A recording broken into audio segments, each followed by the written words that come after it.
name is Maxim. I am a reporter for Chernaris. I can promise you all news on this station is completely factual. Enough introductions onto the news, and I can promise you, it's worth hearing. If you did not know already, the war between the Zagorki boys and the Everlasting Coalition is over. The outcome of this war was determined to be a draw. This was decided by a government official, Dragon. It is also important to note that this said government official was a part of Redwood, a faction supporting the Zagorki boys. In this broadcast, I'll be going over the certain events that occurred, along with the casualties of this war. I will leave it up to you to come to your own conclusion if this war was truly a draw or not.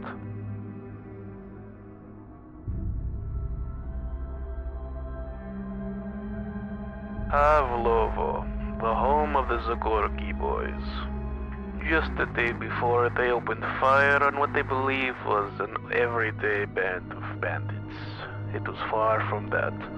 It was actually the Everlasting Coalition, and there they are, knocking on their front door. It is unknown if it was out of fear or aggression, but the Zagorki boys opened fire.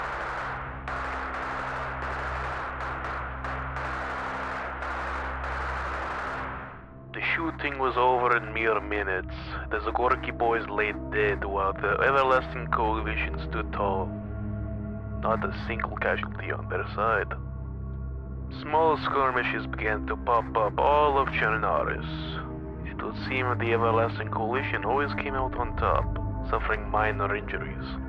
Zagorki boys called to aid from the Redwood faction. This is when things became interesting.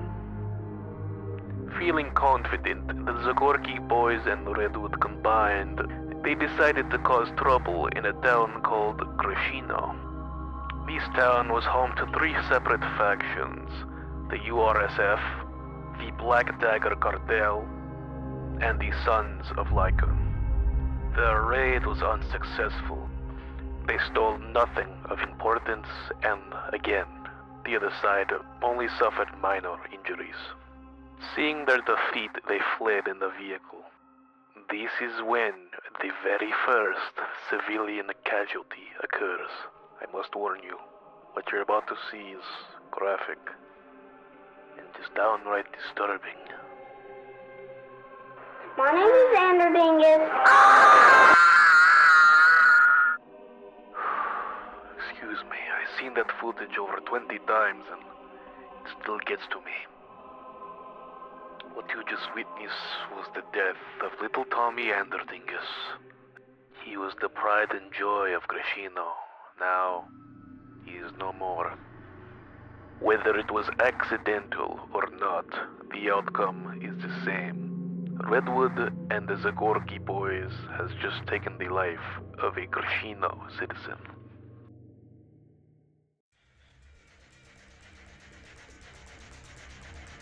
The URSF, Black Dagger Cartel, the Sons of Lycan, and the Everlasting Coalition all joined forces under the name DOV.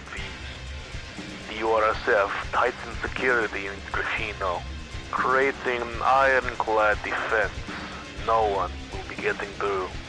The Black Dagger Cartel sent multiple squads to secure the area around Grashino. No surprises will be had from now on. The Sons of Lycan spent their time gathering information. Their means of getting it was unnatural, but proved to be bountiful. An image of an island far off into the sea. The coalition wasted no time. They formed a squad of their most elite and set out. They are going to hit them where it hurts the most, their main compound. Thanks to the increase in activity on the mainland, there was only a skeleton crew to defend the island. Something was off about the guards here. They would not stay down. After being shot multiple times, they would get back up. One of these guards' arm was shot off. Instead of recoiling in pain, he took out a pistol and continued fighting. These things, they're only stopped when their head was destroyed. After the fighting, the squad split up into two teams. One investigated the south side of the island, while the other investigated the north.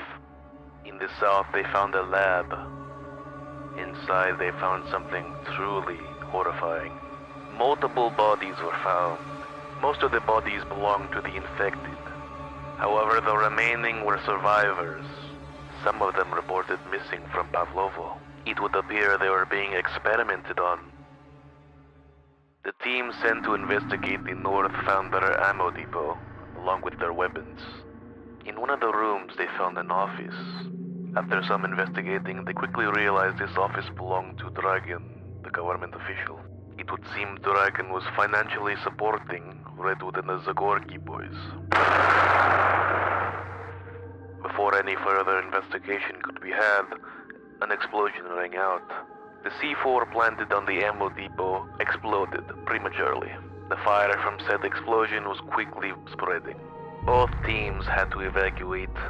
Many questions were left unanswered, but what they did know was they dealt a major blow to their operation.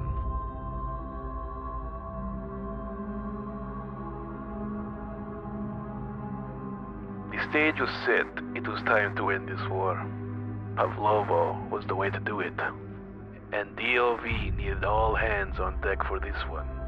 The utmost caution was needed for this. There were citizens in Pavlovo, and there was no doubt in their minds that they have been brainwashed. They didn't even know that they would be used as human shields. Now, instead of telling you what happened at this final battle, I am just going to show you. And for those who can only listen, just know, the DOV don't mess around.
DOV has finally done it. They've liberated the town of Pavlovo.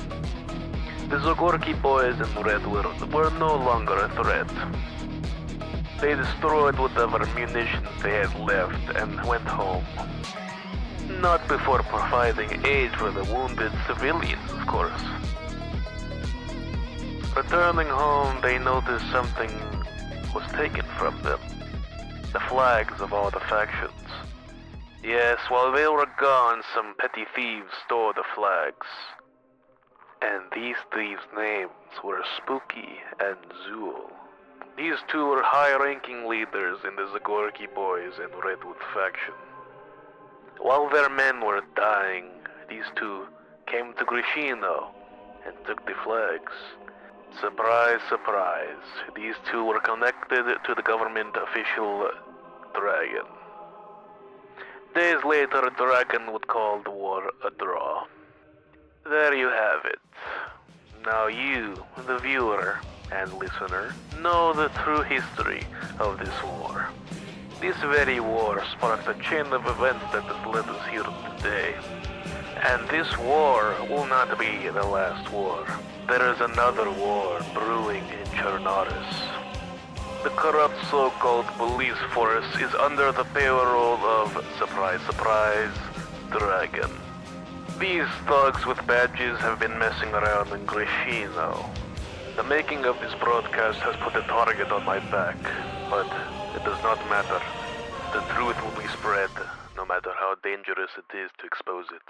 Until then, this is Maxim of Virek News, signing off.